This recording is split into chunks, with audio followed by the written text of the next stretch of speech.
Welcome to Innovating Leadership, Co-Creating Our Future. I'm your host, Maureen Metcalf, the founder and CEO of the Innovative Leadership Institute, where we help leaders be future ready. Helping us in this mission today is Sherri Haymond, Co-President of Global Partnerships for Mastercard, and Jen Marriner, Executive Vice President of Global Acceptance Solutions at Mastercard. First, we'll be discussing with Jen the changing face of new payments technology.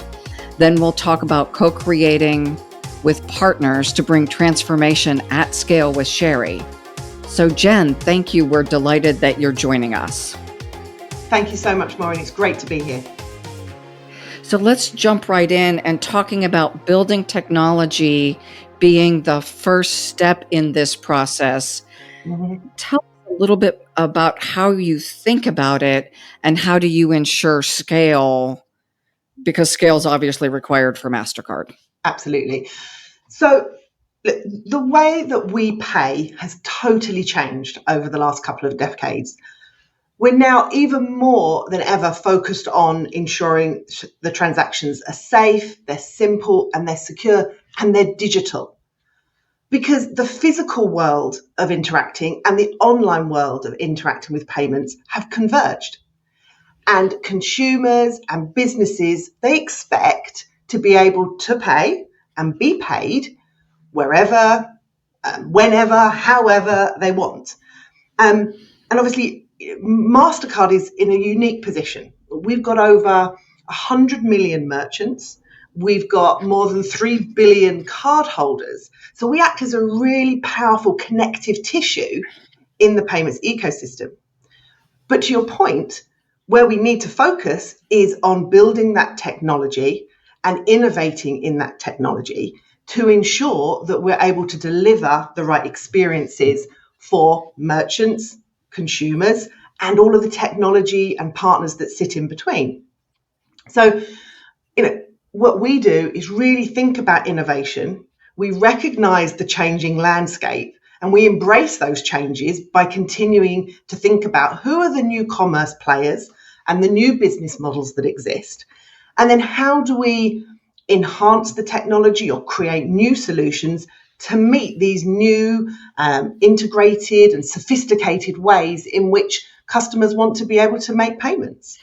And we're constantly looking for what are the white spaces for the future? What are the emerging trends that are coming so that we can make sure that we're innovating in a future-proof way to bring the ecosystem together? So ultimately, we have to make sure that it's easy for merchants, consumers, and the whole value chain to actually participate. And if we do that, then we'll continue to scale.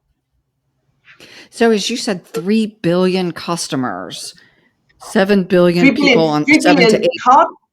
3 billion card holders. So that's just one area of our customers. Yeah.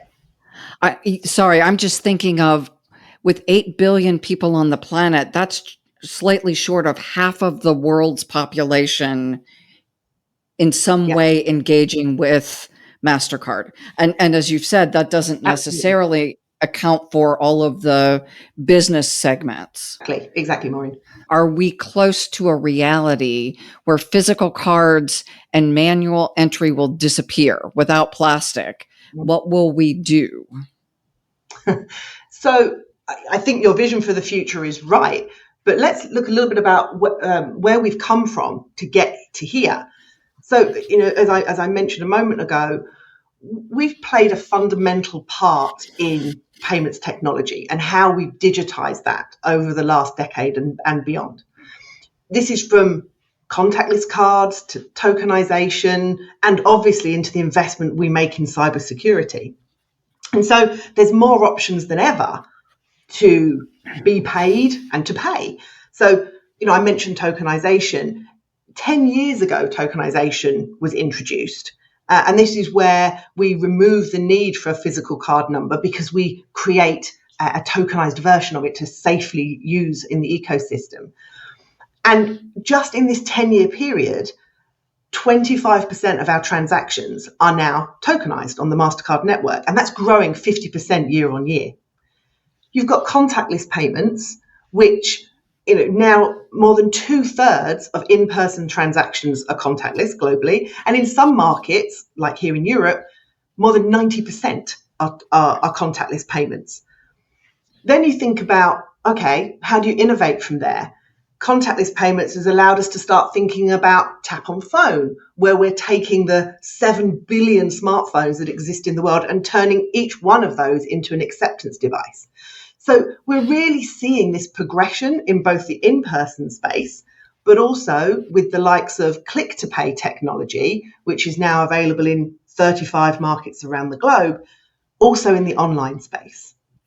And so, customers nowadays, it's not just about how it used to be, where we signed on a piece of paper to pay for an item you were purchasing. Customers can go into a coffee shop, grab a drink, tap their phone, they can wave their hand, or they can even smile from a biometrics payment perspective when they're shopping online. So there's really a lot of different ways in which we're interacting.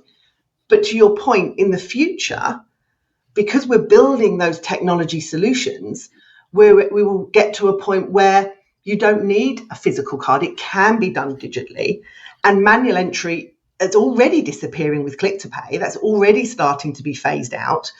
And we're really seeing an opportunity now for us to lean in with partners to make sure we are creating, more value, greater access, but always in a secure way for our customers.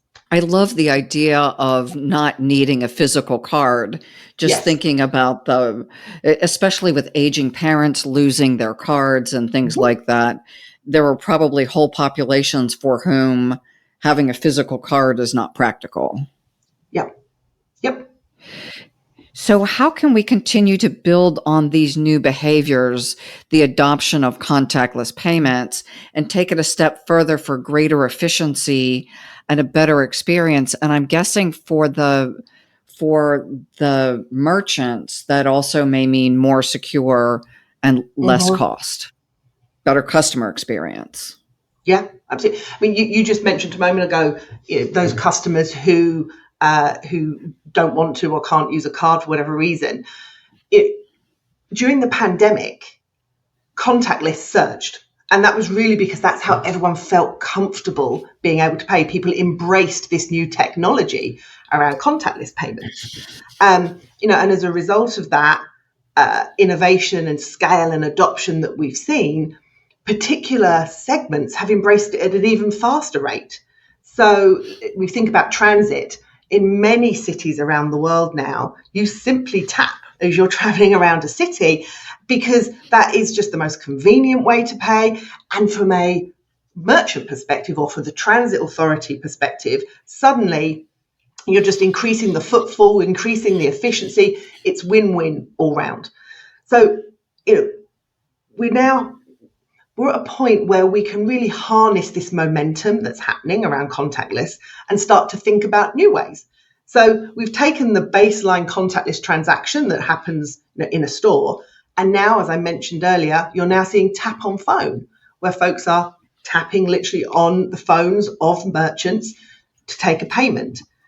This is a really fantastic opportunity for us to help micro sellers who didn't want to or don't have the capacity to invest in the technology of a terminal, and also in locations around the world where it didn't exist, the terminal infrastructure. You can now take payments via a mobile device, really instantly being able to take that payment. We're even moving to the next step of that, which is what we're terming as tap to more. So beyond just tapping to pay, we're now seeing you being able to instantly provision your card into a mobile wallet, into a digital wallet, by tapping it on your phone and gathering the data to place it into your wallet in a secure way. We're seeing verification happening. So if a merchant is a little unsure about your identity when you're making a transaction, they might say, tap your card onto your phone and just provide us with that additional reassurance. And then we're even now starting to think about, how can we have peer-to-peer, P2P money exchange through your own phones, where you might tap two phones together, or tap a card onto a phone where you want to, split the bill for dinner, for example. So there's all these new ways in which we're thinking about the tap technology. But we do recognise that might not be for everybody, and choice is important. So in many markets, we're reflecting on the prevalence of QR code and making sure that QR is available. So you've got consumers who want to scan a code scan a code to pay and then pick up their items in store, for example. You've got small businesses that might display the QR code, and then the user can scan that and then go online through their smartphone and make a payment. And then a really unique scenario I've seen recently, which is a small business has their own corporate credit card, and on that credit card is a QR. So instead of them having a device to take a payment, their customer scans the QR on their card, pays through their phone, and then the monies are distributed back to the card of that small business, and they can then go and use that card to shop elsewhere. So we're really helping the customers, be that the card holder as a customer or the merchant, build out new behaviours, new ways of operating so that they have more access to their monies. I see it at my farmer's market. So I go to the farmer's market on Saturday morning after yoga. So I often don't have my wallet because I've just come out of yoga class and the farmer's market's open for 15 minutes. So I run over to the market. The merchants, if I have my credit card, generally it's tap to phone. Sometimes I don't have my credit card, and often I can scan a QR code and send money. Now, I don't know if it goes to their credit cards, but I know they look and say, or, you hear the beep, and then I get to take away my fruits or vegetables or whatever. I assume many of these, specifically farmers, have investing the what used to be hundreds of dollars in the technology would make this go from a viable economic proposition to a not viable proposition. We've spent a lot of time thinking about how can we remove the barriers, the cost barriers to merchants, small and large, who want to be able to take payments in a digital way, in a secure way. And this is just one of the ways in which we're doing that. I love to see basically that Mastercard is a business partner for companies across the range of size and scale. Mm-hmm. When you talk to Sherri later on, I'm sure she'll tell you a lot more around the partnerships that we have. But absolutely, partnerships are the heart of what we do. It's incredibly important, and partnerships with all parts of the ecosystem, small and large. Is there a technology that is personally more exciting to you? Other than payment geeks like me, most people don't wake up in the morning and think about making a payment. That's not what you do. You think about, I want to have this experience, which will cost me potentially a fee to do so, or I want to make that, or I want to have that treat, and at the end of it is making that payment at the end. But you don't wake up thinking about the payment. And so what excites me the most is how can we just embed the payment in the shopping experience? And so what we're seeing now is, as we're leveraging what we're calling a secure card on file, where people can register with a merchant securely through tokenization, keep their payment credentials with the merchant, and then when they check out, use biometrics. What that really means is the payment just becomes a natural part of the journey, and you can focus on what you want, which is that shopping experience. And it also means that for the merchants, they can focus on understanding who their customer is, personalizing that experience for them, making sure they've got the right loyalty and marketing programs in place to encourage the engagement with that customer. And it really just makes a really seamless experience for the consumer, which obviously from a merchant perspective, they want the best experience for their customer. So this embedded technology is what excites me the most, I think. Now, does that mean that when I go to Lowe's to buy whatever home improvement thing, we're going to remove the checkout counter and it'll just either I'll scan things when I take them off the shelf, or I'll walk through a machine and it'll scan everything? Yep. And I'll be done? Already seeing, Yeah, we're already seeing that sort of thing happening, which is fantastic. So you have experiences now where you walk into a store, you might scan your face, so biometrically they'll know that it's you that's walked in. You've already got a relationship with that merchant.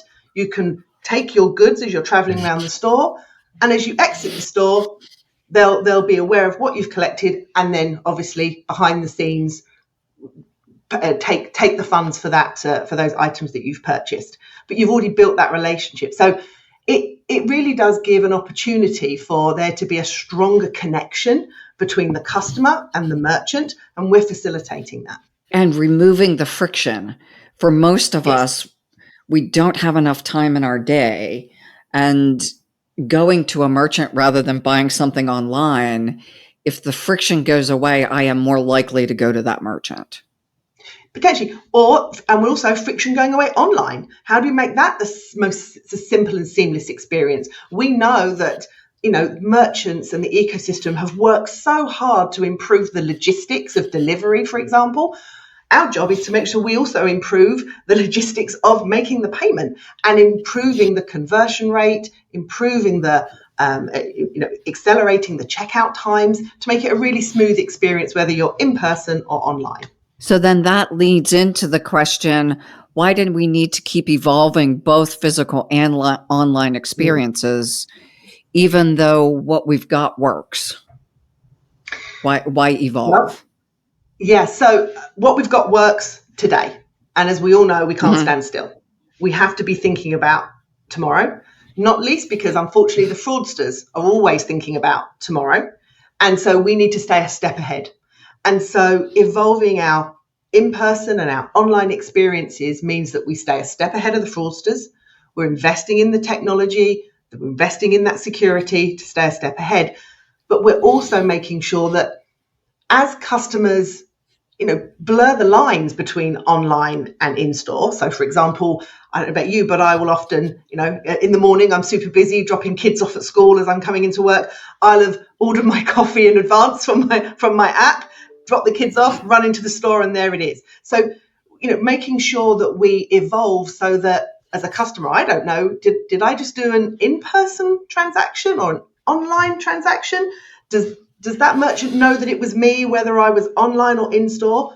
We're making sure that all of those things can come together, and that we make sure that there is a real understanding of that consumer behavior by the merchant, and that the consumer can interact in whichever way they wish.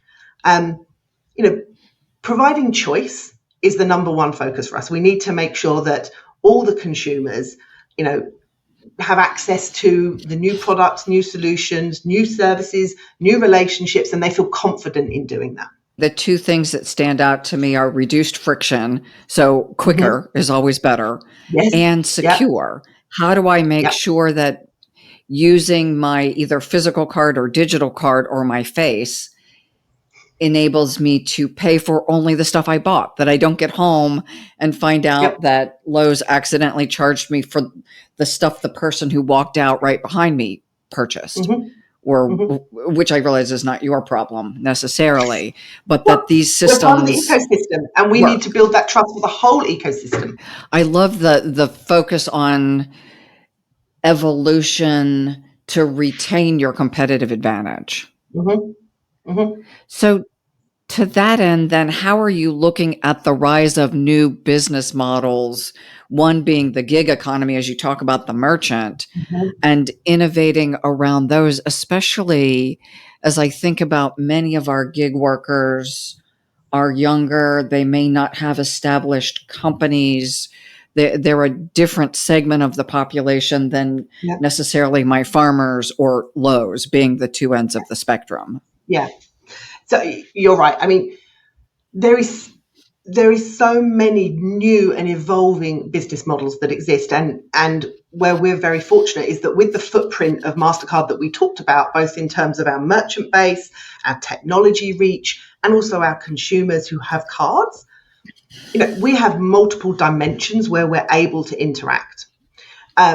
So not only is our acceptance reach the traditional in-store locations or merchant websites, we're now building really strong relationships with the new business models. So that's the merchants or the sellers that sit behind marketplaces or platforms or staged wallets. So if you think about a seller on Etsy or a driver for Uber or the homeowner who's rented out via Airbnb, in all those cases, we are working with those platform providers to make sure that we can facilitate payments safely and securely for all of those parts of the business. So as we're thinking about that digital economy, we're recognizing that there are different ways in which we can interact. So let's take, I mentioned an Uber Eats, for example. So you make an Uber Eats order, or and you do that through the app. So that's one transaction through the app. But that app then pays the restaurant. So we're making sure we're facilitating how can you also then pay the restaurant. You're also paying a tip to the driver. And Uber will also send the funds for their earnings to the driver as well, potentially to a prepaid card that they can then go on and use at a separate point. So Mastercard is part of all of those stages of what used to be a transaction where you walked into a pizza parlor and purchased over the counter. We're now part of this new ecosystem that exists. Another example is we have a fantastic relationship with Alipay in China. And as a tourist, if you go to China, where Alipay and the QR code of Alipay is the natural way to pay all throughout the country, what you can now do is add your Mastercard to an Alipay account, which means that through your phone, you are able to, in a cashless way, interact with all of the local Chinese merchants in the country utilizing your Mastercard. And, it really then means, again, we've given the opportunity to bring a tourist into the Chinese market to shop. And we've also given the Chinese market the ability to receive those funds. So again, win-win by us being able to broker the use of our products and solutions with partners around the world. And that sounds so much easier than I have to go get the currency of the country I'm traveling to. If my local bank doesn't have it, they have to order it, or I have to get it there. And then if I spend more than I planned, which is always the case, I don't have the money to buy the thing. And so the vendor is then stuck dealing with me trying to figure out, do they take dollars to, or it just seems like back to the friction of travel and shopping in other countries, whether it's people from other countries coming here or the inverse. It's just easy. Exactly. And we're seeing this, I use the example of China, but we're seeing this now in many countries around the world where we're partnering with those local wallets, those domestic wallets, in order for us to bring the tourism industry into that market with those that have got a Mastercard in their hand coming from all over the world. So it's a really good opportunity for us to help, particularly in some emerging markets, really bring in cross-border volume and bring in and help the economy. If I go to China or Africa or wherever, we were talking about Egypt earlier before we started recording, I can make a purchase in Egypt, which I did with my Mastercard, and didn't have to worry about the conversion rate. So I'm, again, less friction, and the conversion rate Mastercard gets, I'm sure, is better than the conversion rate I get. Exactly.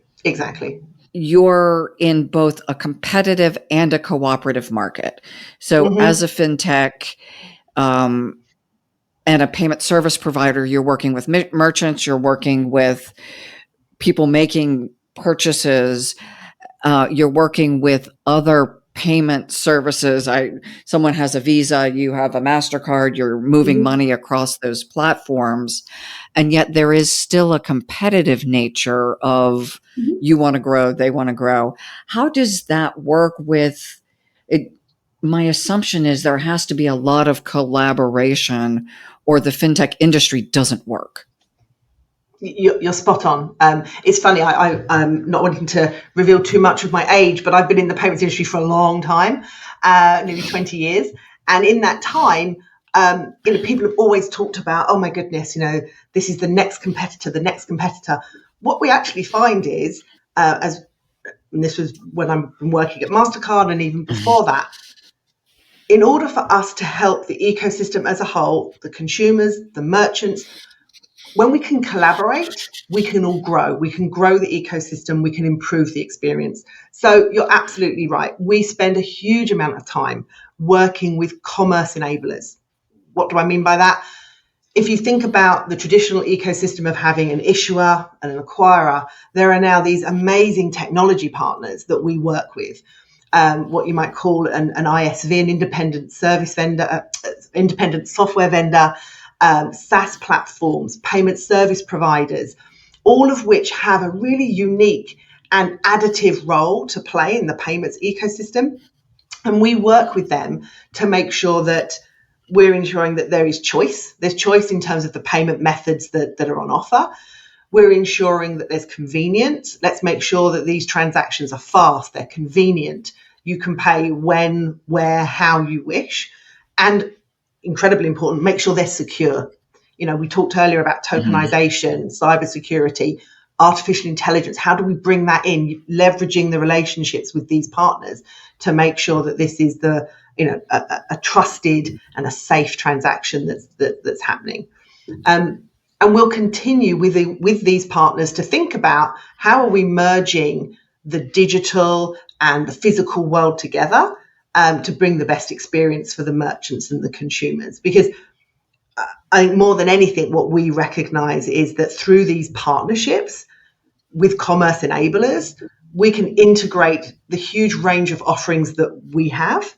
So as I said, so that there's choice, there's convenience, and there's security for millions of merchants we've talked about, but also for the billions of consumers around the world. Yeah, as I think again, my small ecosystem that I use PayPal, I use my Mastercard. I use Venmo, I use my Mastercard. But I can also pull from my bank account if I want. And a good friend of mine, when I pay her, it goes on to her credit card.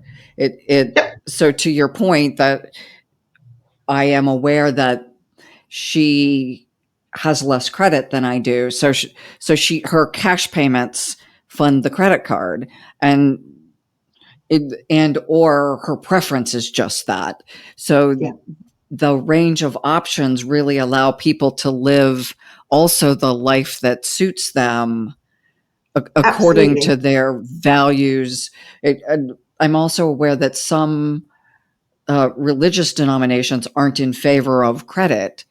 And yet, if it's a preloaded cash card, I can get a cell phone, do the things that you enable that aren't possible without some kind of payment technology. Yeah, absolutely. It's funny, we talk about making sure that we operate at the speed of life. And we know that is different for everybody. And therefore, we need to be able to adapt our solutions and support the ways in which they wish to pay and be paid by operating at the speed of life, the life that's appropriate for each individual. As we're talking about, the thing that really resonates with me is both the speed and the values, and you do that as well. That if I have a value that requires that I don't leverage borrowing, but having a credit card that accommodates both my values and the requirements of the cell phone provider, the cable news network, all the stuff still in many cases requires a security of payment. I love that the flexibility you provide now gives people access who didn't have access before.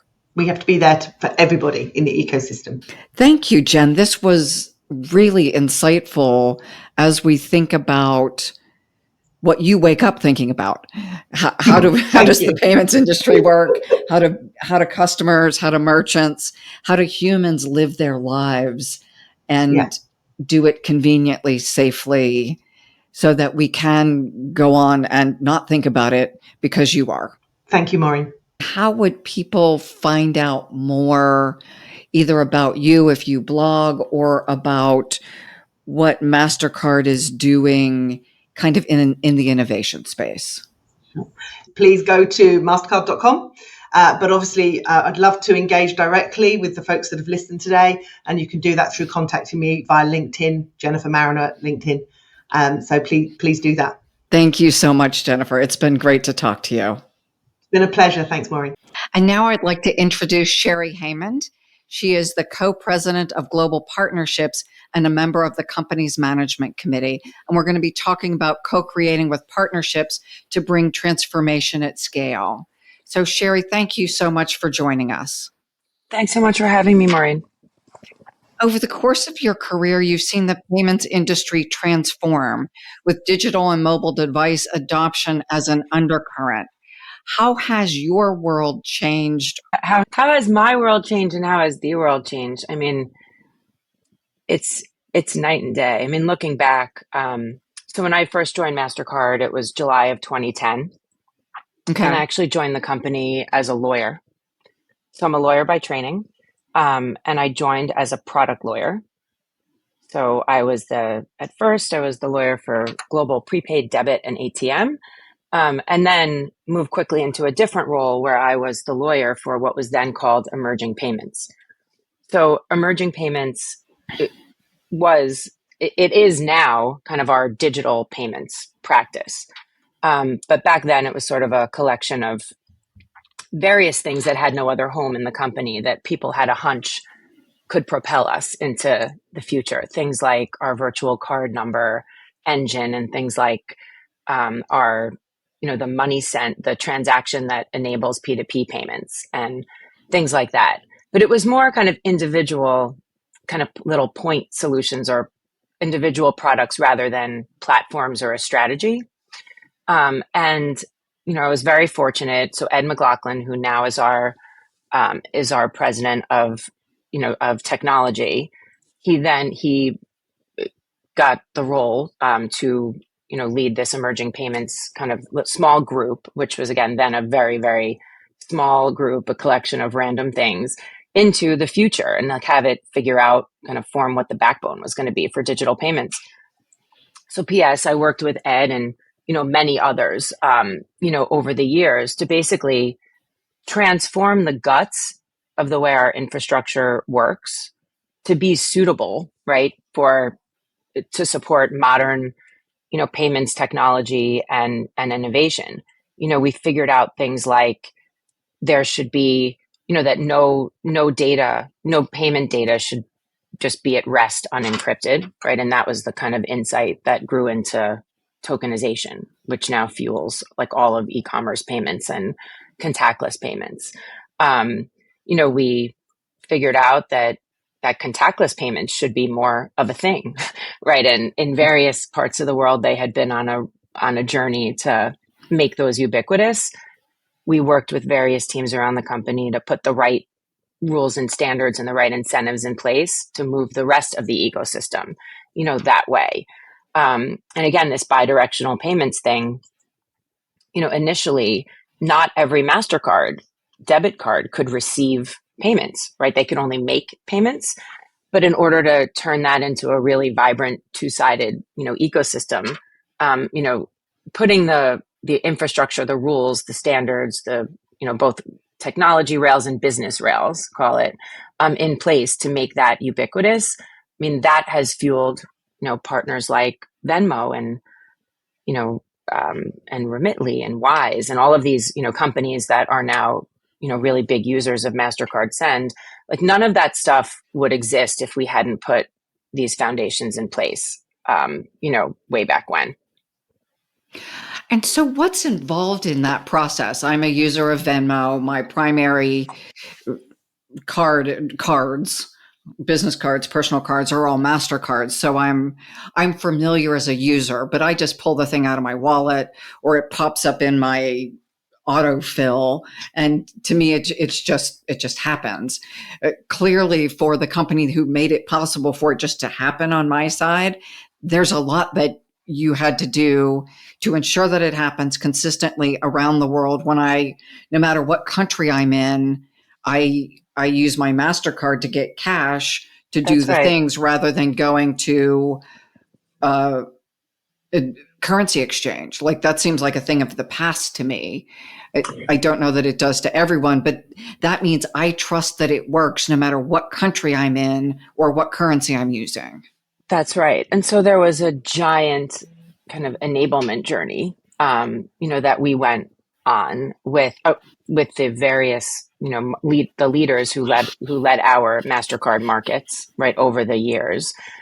There had to be kind of technology that was put into the system, call it, and kind of it was ecosystem enablement, right? I mean, which is, by the way, the case with all of this stuff, with mobile payments, with tokenization, and this is a P2P, right? Like funds in, funds out example, making sure that the issuers and acquirers, so those are the banks that a consumer uses are the issuing banks, and the banks on the merchant side, those are the acquiring banks. They do a lot of the technical work to make sure that these different transaction types can happen.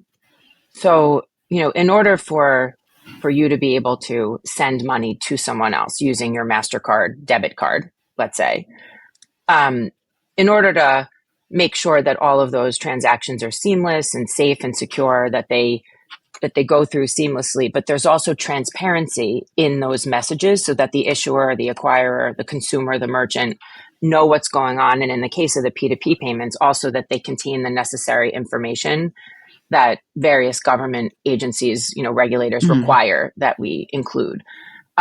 We had to upgrade our whole system to create, a new type of transaction called a funding transaction. These are, they have to be coded in a certain way. Same with the funds out transactions. So then you take money from your PayPal or Venmo wallet and you push it to your own debit card, for example, like if you have money sitting there and you want to cash out, those transactions are similarly coded a different way. It's a different kind of transaction. It's actually a push transaction, not a pull transaction. It just works sort of the opposite of the way other transactions work.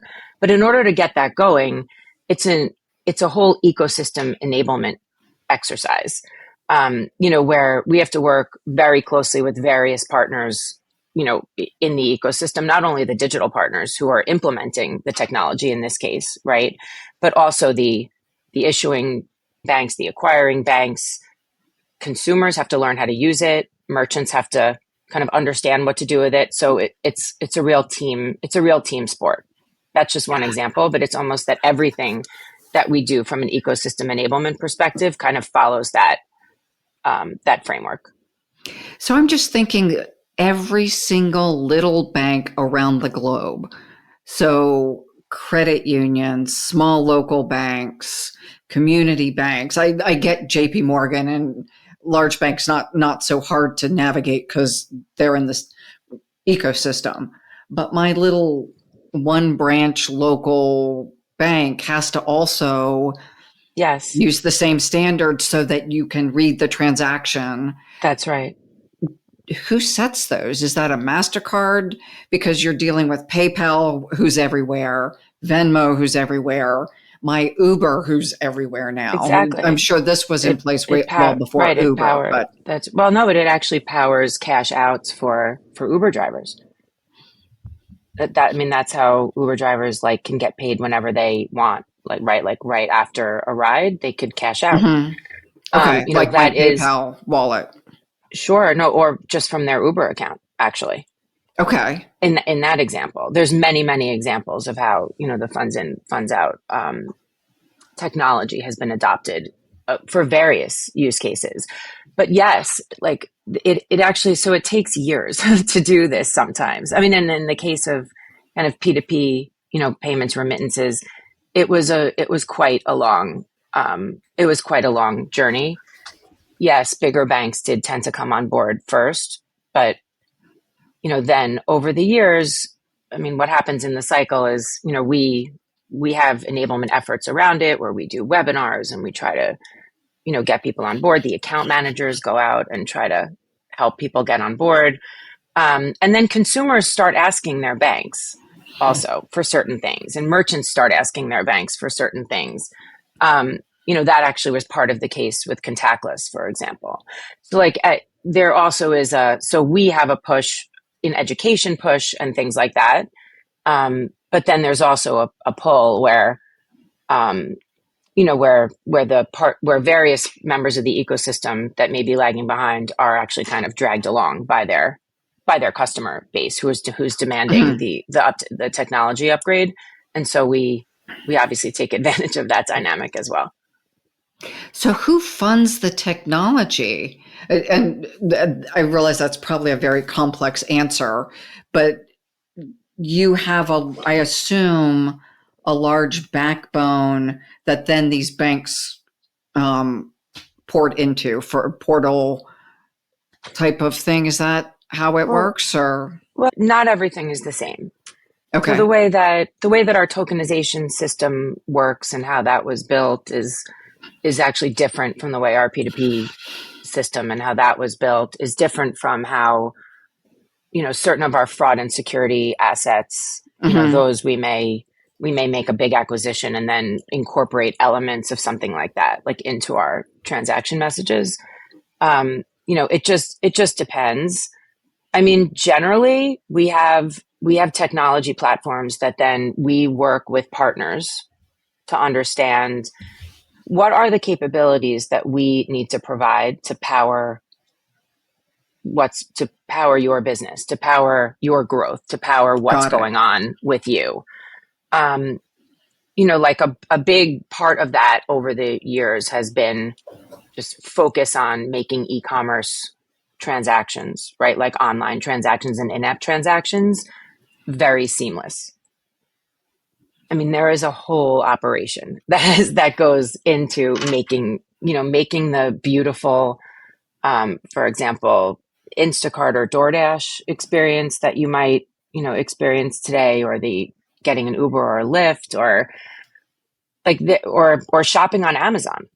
Mm-hmm. There is, an army, not an army. How many? Probably 30,000 of us, at least here at Mastercard, who work really hard at making kind of just focused on e-commerce for a second, making those transactions and everything that has to go into it. Think about it. You have to either enter a card number, or it has to be saved somewhere, or you could be using a wallet, right, to transact. There is generally authentication along the way, right? We need to make sure that you're you. It then has to be submitted by the merchant's bank, the acquirer, and the issuer has to approve it. So how do we improve that? We add more information into the transaction message and make it more transparent to them. And then we work with them to understand, how do I, when should you optimally be approving transactions? I mean, there's a whole kind of guts of it that goes into, how it actually comes to life, and how it becomes kind of how it also could become a good enough technology that then people are willing to, or companies, businesses are willing to build whole business models around it that rely on it, right? Because if it wasn't reliable in the first place, there's no way that Instacart would rely on, they don't take cash, right? The way that works is through an in-app payment, and then on the back end of that, for example, like we power the cards, we also facilitate after you've paid into a platform like that, and you pick what you fill up your cart, you choose, what you want from Fresh Market or from Stu Leonard's or Balducci's or wherever else you're ordering from. When the shopper's in store, they then go, and the way they check out with actually a Mastercard. So like the shopper checks out, right? Like, cause it's corporate money, like they're not laying out the money for you. Instacart makes the money available, like via a card that then the shopper uses either at the physical point of sale or actually always at the physical point of sale. Like that all happens. Obviously that business model wouldn't exist without confidence that the technology that we provide is going to make that possible. Not that we didn't, to be clear, convince Instacart to create their business the way they did, but the idea became possible because of all of this pre-work that our industry, right, had done to make that innovation possible. As you're talking, I'm just thinking that what you have created enables entire segments or potentially industries to function the way they do. It does. We do. And it's not only on-demand delivery and all of that. Different technology, but if you think about what's happening now, that, we've for a very long time, we've talked about how every device is a commerce device. That was actually something that when I was a lawyer, back when I was Ed McLaughlin's lawyer that I mentioned earlier, he used to talk about that a lot. And, we've made various, we've had various milestones over the years, like making that kind of more and more the case. More recently, what's been really interesting to see is kind of the innovation that is tap on phone. So, we're live with our tap on phone technology in more than 100 markets right now. There's sort of general tap on phone technology. Tap to pay on iPhone is something that you might hear Apple talk about in that way, because they've incorporated their own version of it into iPhone. But now anyone with an iPhone, of course, of certain certain release version number and release date, and also any Android phone, those phones, just by downloading an app, they become payment terminals. I mean, think about how transformational, that is and can be. Back in the day, in order to become a merchant and like start selling things, not only was there the physical onboarding process and all of that, which of course there's an onboarding process today. It's just companies are capable of digitizing it. But in addition to that, it was installing some serious hardware into a shop, basically. For physical, or of course there's online or onboarding into, commerce platforms and the like. But in the physical world, it really was a really physical, hardware intensive, expensive proposition. But now any phone that's contactless enabled, that's again after a certain release date, that can be turned into your phone. What's in your pocket can be turned into a payment acceptance terminal. It's literally as easy as that. You could start like with Square or Stripe or Adyen or any other number of my partners who go out and deploy this technology. You can onboard in 5 minutes. I mean, it is the coolest thing. And then, if now I'm out and about and I often see it when I'm traveling, and if I'm taking like a car service, like if a car service picks me up, or if I was with my family in Vail last year, and like one of these local Colorado, they come with a big, always come with like a big Suburban, or like it fit the skis and all of that. And it's a 2.5 hour drive. And so you generally book that through, we book it through a car service company. Like I was able to pay that driver just by tapping on a Square application that they had on their phone. This was just this past February was the first time I used it in the wild. And now, even from the space of February through now, I'm seeing it everywhere.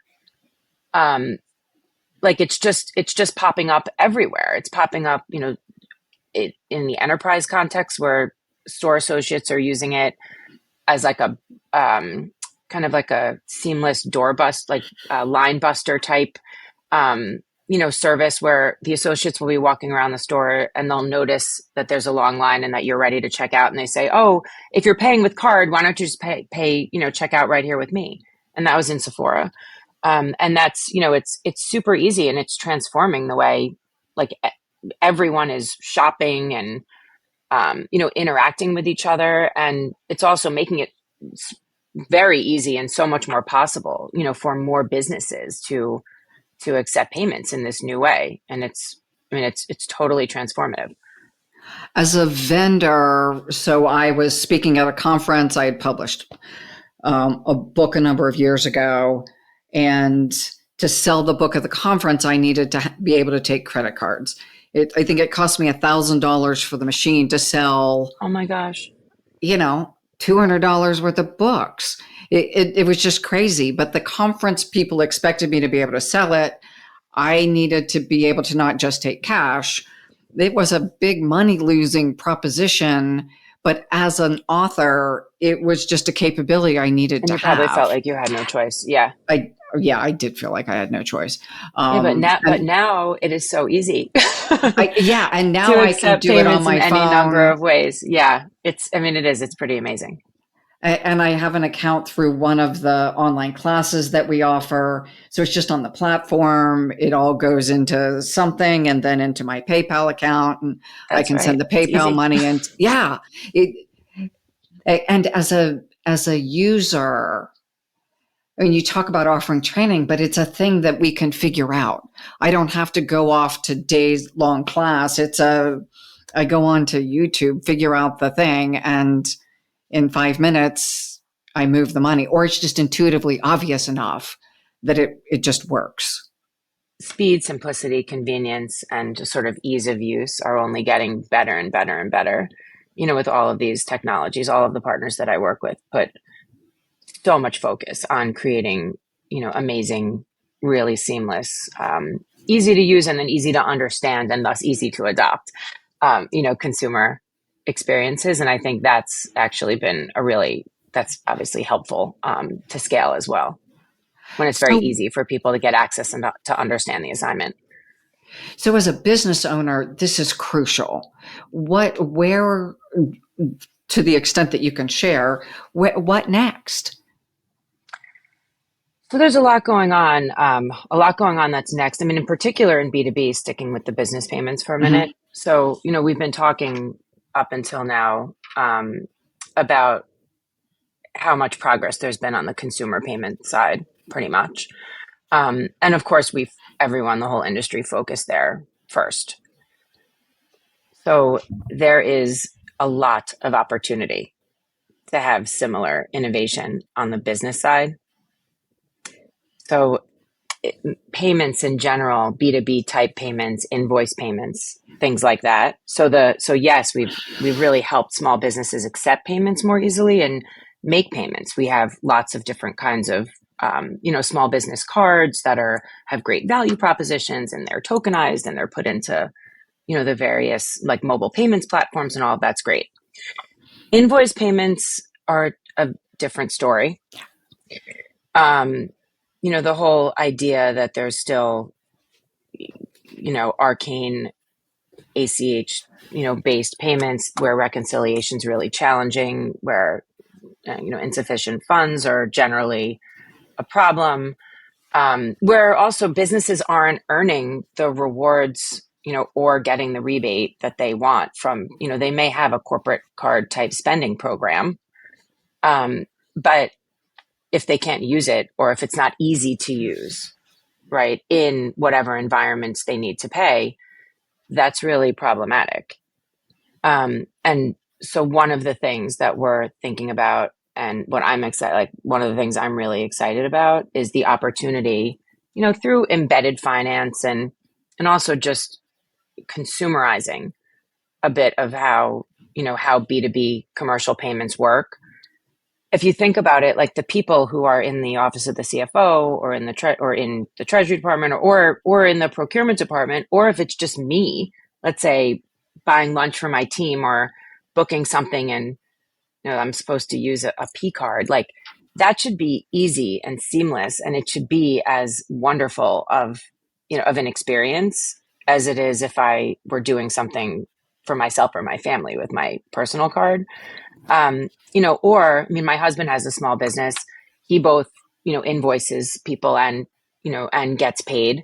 He does it through actually one of my, a partner that I work with, and they do a good job, but he can't pay every invoice the way that he wants to. There are times when the companies that he's working with, like, they ask him to write a check, or they ask him to only pay by wire. That's more challenging for him, because then it makes keeping his records more challenging, and it makes reconciliation and the data issues, et cetera. But there's a whole ecosystem enablement thing that has to happen. So similar to the way we made it possible for e-commerce to work the way it did, the way contactless works the way it does, the way P2P is possible, that is the innovation that's starting to go on right now on the B2B side. There is so much opportunity here. And I mean, I can't give specifics just yet, but coming soon over the next few months. Actually, there are a few examples that are out there in the wild. I mean, just last week, one of our partners, Brex, announced what they're calling Brex Embedded, where we're actually working with partners like Brex to embed their payments capability. So they're an expense management solution, right? And you can basically through this technology that we're working with them on, and they use our backend to do some of this. You store what's like essentially a card number, like in a platform. So pretend you're a travel agent, or pretend you are booking travel through Sabre, and you need to pay airlines, hotels, rental car companies, cruise companies, etc. So now you can store your Brex card, quote unquote, like in Sabre. And every time you go to pay one of those entities, it calls our system and we send a virtual card directly, like in a straight through kind of way, like to that endpoint. So the transaction's happening on your chosen payment method, because people like Brex because they earn rewards on Brex. Also, Brex gives higher lines because of the way they underwrite. It's just for the kinds of businesses that really like Brex, they want to use Brex and they don't want to use some sort of off-cycle way of paying. So by working with Brex and various partners that have platforms that various kinds of businesses pay through, and bringing those things together and embedding the technology, it's making the entire thing more accessible. Kind of bringing the payment to where those businesses are, where those people are, and then that's what's going to start. That's one of the things that's going to start enabling all of this to scale in a much bigger way. Beautiful. So that example is really helpful. My final question is then, with all of this enablement and technology change, I'm able to change my business model. I'm certainly able to manage my finances and cash flow very differently. What do you want to see from leaders of organizations so that your job is easier driving the change in the ecosystem? Just being willing to think differently, and just give some of these new things a try. Like also, and this isn't so much that most of our partners are very open and honest with us, but the way that we come up with kind of these ideas and strategies, like we're having many conversations with various partners around the ecosystem and the market. My team's job, we engage with the largest digital partners and also other kind of ecosystem partners, and also the smallest. Like we might not manage startup accounts all the time, but we talk to them and we understand the sort of the disruption that's happening as well. We marry kind of that information, what we're hearing from the market, the biggest players, the smallest players, with just like what trends, of course, but then also what we're hearing like customers and partners want from us. Mm-hmm. So, it's not really different because our partners are doing it already, but like more of that, like more inbound to us, like more conversations about what's working, what's not working. We always love feedback, but also what can we do and what could we build and what could we build together to really fuel your growth. That's always what's top of mind for me, and my hope for for the ecosystem partners that we work with, that they'll be generous with their feedback and share with us, what's on their mind, and then we can be better partners that way. So then what do you expect from the leaders reporting to you? If you were to pick one or two leadership qualities, say I'm applying for a job with you, what would you want me to do or be? How would you want me to be that you would say, yes, absolutely, that's a person who fits my team?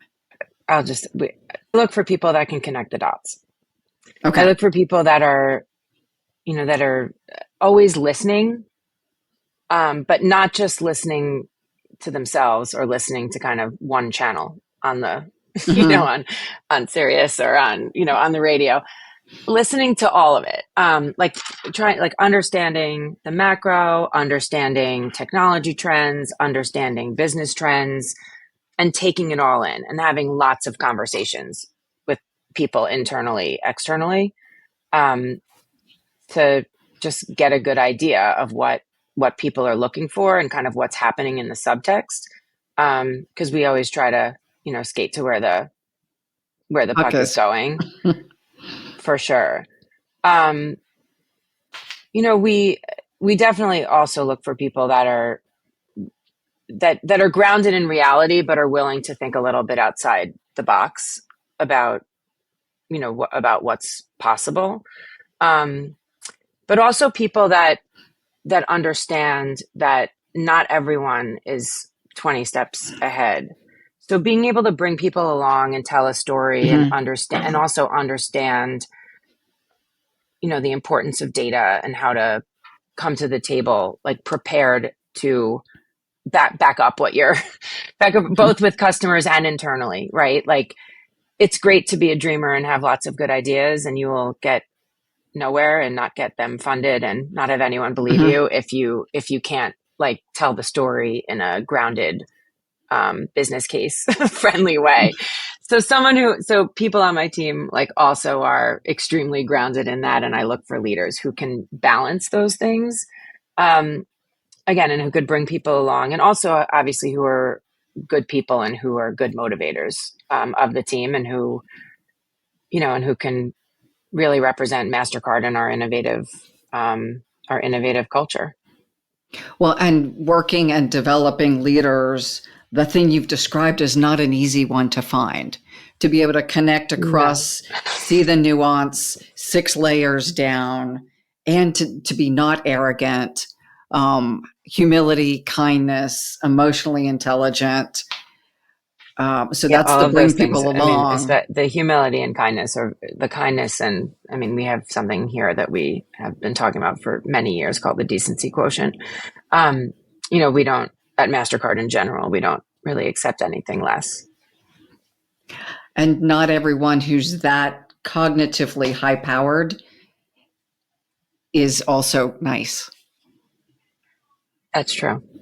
But, now we've evolved the decency quotient into actually a full-blown strategy, a full-blown kind of strategy called the Mastercard way.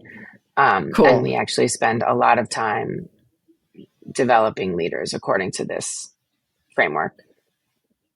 It makes sense because leaders are the fulcrum point, and having the wrong ones can be an energy drain. The pretty expensive one. For sure. Thank you. This has been incredibly insightful.